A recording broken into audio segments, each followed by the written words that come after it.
Hi ನಮಸ್ಕಾರ ಎಲ್ಲರಿಗೂ. I hope ನೀವು ಕೂಡ ಚೆನ್ನಾಗಿದ್ದೀರಿ ಅಂತ ಅಂದ್ಕೊಳ್ತೇನೆ. ನಾನಿಲ್ಲಿ ಎಗ್ ಸಾಂಬಾರನ್ನು ಮಾಡ್ತಾಯಿದ್ದೇನೆ. ನೋಡಿ, ನಾನಿಲ್ಲಿ ಎಗ್ಗನ್ನು ಈ ಥರ ಕುದಿಸ್ಕೊಂಡ್ಬಿಟ್ಟು ಇಟ್ಕೊಂಡಿದ್ದೇನೆ. ಅದಕ್ಕೆ ಬೇಕಾಗಿರೋ ಪದಾರ್ಥಗಳನ್ನು ಇವಾಗ ತಗೊಳ್ತೇನೆ. ನೋಡಿ, ನಾನಿಲ್ಲಿ ಸ್ವಲ್ಪ ಇಷ್ಟು ಕೊಬ್ಬರಿನ ತೊಗೊಂಡಿದ್ದೀನಿ, ಇಷ್ಟು ಬೆಳ್ಳುಳ್ಳಿ, ಆಮೇಲೆ ಸ್ವಲ್ಪ ಹಸಿ ಶುಂಠಿ, ಸ್ವಲ್ಪ ಕೊತ್ತಂಬರಿ, ಆಮೇಲೆ ಸ್ವಲ್ಪ ಜೀರಿಗೆ. ಅವನು ಗೋರ್ಮೆಂಟ್ ಮತ್ತೆ ಹಾಲು ಕುಡಿತಾ ಇದ್ದಾನೆ. ನಮ್ಮ ಡೈಲಿ ರುಟೀನ್. ಅವ್ನು ಡೈಲಿ ರುಟೀನ್ ಅಂತೆ ಕೇಳಿ. ಸ್ವಲ್ಪ ಕೊತ್ತಂಬರಿ ಕಾಳು ಹಾಕೊಳ್ತಾ ಇದ್ದೇನೆ, ಆಮೇಲೆ ಸ್ವಲ್ಪ ಇದು ದಾಲ್ಚಿನ್ನಿ, ಆಮೇಲೆ 4 ಮೆಣಸಿನ್ಕಾಳು, 4 ಲವಂಗ, 1 ಏಲಕ್ಕಿ. ನಾನಿಲ್ಲಿ 3 ಚಾಯ್ಸ್ ಅವ್ರದ್ದು ಸ್ವಲ್ಪ ಪುಟಾಣಿ ಸೇರಿಸ್ಕೊಳ್ತಾ ಇದ್ದೇನೆ. ಪುಟಾಣಿ ಸೇರಿಸ್ಕೊಳ್ಳೋದ್ರಿಂದ ಸಾಂಬಾರು ಇರುತ್ತಲ್ಲ ಸ್ವಲ್ಪ ತಿಕ್ಕಾಗಿ ಗಟ್ಟಿಯಾಗಿರುತ್ತೆ. ಇಲ್ಲಿ ನಾನು ಸ್ವಲ್ಪ ಬಿಳಿ ಎಳ್ಳು ತೊಗೊಂಡ್ಬಿಟ್ಟು ಅದನ್ನು ಕೂಡ ಹುರಿದ್ಬಿಟ್ಟು ಸೇರಿಸ್ಕೊಳ್ಬೇಕು. ನೋಡಿ, ಈ ಥರ ಸ್ವಲ್ಪ ಫ್ರೈ ಮಾಡಿದರೆ ಸಾಕು. ನೋಡಿ, ಇವಾಗ ಬಿಳಿ ಎಳ್ಳನ್ನು ಸೇರಿಸ್ಕೊಂಡ್ಬಿಟ್ಟು ಎಳ್ಳನ್ನು ಕೂಡ ಇದನ್ನು ಸ್ವಲ್ಪ ರುಬ್ಕೊಂಡ್ಬಿಡ್ತೇನೆ, ಸಣ್ಣದಾಗಿ ರುಬ್ಕೊಂಡ್ಬಿಡ್ತೇನೆ. ನೋಡಿ ಫ್ರೆಂಡ್ಸ್, ನಾನು ಈ ಥರ ಎಲ್ಲನೂ ಸಣ್ಣದಾಗಿ ರುಬ್ಕೊಂಡಿದ್ದೀನಿ. ಇದನ್ನು ಈ ಥರ ಮಾಡ್ಕೊಳ್ಳಿ, ಅಂದರೆ ಎಲ್ಲ ಮಸಾಲೆನೂ ಒಳಗೆ ಹೋಗ್ಬಿಟ್ಟು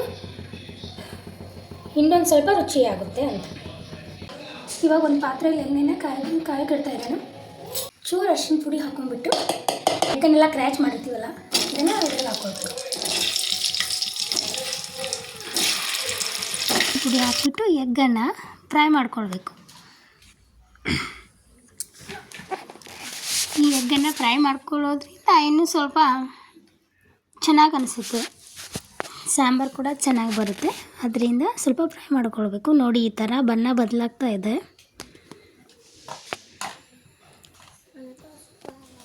ಸ್ವಲ್ಪ ಫ್ರೈ ಆದರೆ ಸಾಕು. ಇದನ್ನು ಇವಾಗ ಒಂದು ಪ್ಲೇಟಲ್ಲಿ ಎತ್ತಿಟ್ಕೊಂಡ್ಬಿಟ್ಟು ಈರುಳ್ಳಿ ಚೆನ್ನಾಗಿ ಫ್ರೈ ಆಗಬೇಕು, ಸ್ವಲ್ಪ ಸಾಫ್ಟ್ ಆಗಬೇಕು. ಈರುಳ್ಳಿ ಎಲ್ಲ ಸ್ವಲ್ಪ ಫ್ರೈ ಆದಮೇಲೆ ಸಣ್ಣದಾಗಿ ಹೆಚ್ಕೊಂಡಿರೋ ಟೊಮೆಟೊನೂ ಹಾಕ್ಕೊಳ್ತಾ ಇದ್ದೇನೆ. ಟೊಮೆಟೊನೂ ಕೂಡ ಅಷ್ಟೇ, ಅದು ಕೂಡ ಸಾಫ್ಟಾಗಿ ಚೆನ್ನಾಗಿ ಫ್ರೈ ಆಗಬೇಕು. ಫ್ರೈ ಆದಮೇಲೆ ನಾನು ಇವಾಗಲೇ ಎಷ್ಟು ಬೇಕಷ್ಟು ಉಪ್ಪನ್ನು ಸೇರಿಸ್ಕೊಳ್ತಾ ಇದ್ದೇನೆ. ಉಪ್ಪು ಸೇರಿಸ್ಕೊಂಡ್ಬಿಟ್ಟು ಸ್ವಲ್ಪ ಅರಿಶಿನ ಪುಡಿ ಮೊದಲು ಹಾಕಿರ್ತೀವಲ್ಲ, ಹಾಗಾಗಿ ಚೂರು ಅರಿಶಿನ ಪುಡಿ ಹಾಕ್ಕೊಂಡ್ಬಿಟ್ಟು ಚೆನ್ನಾಗಿ ಮಿಕ್ಸ್ ಮಾಡ್ತಾ ಫ್ರೈ ಮಾಡ್ಕೊಳ್ಬೇಕು. ನೋಡಿ, ನಾನು ಈ ಥರ ಮಾಡ್ಕೊಳ್ತಾ ಇದ್ದೇನೆ. ಈ ಥರ ಆದಮೇಲೆ ನಾನು ಮಸಾಲೆ ರುಬ್ಕೊಂಡಿದ್ನಲ್ಲ ಅದನ್ನೆಲ್ಲ ಹಾಕ್ಕೊಂಬಿಟ್ಟು ಈ ಥರ ಫ್ರೈ ಮಾಡ್ಕೊಳ್ತಾ ಇದ್ದೇನೆ.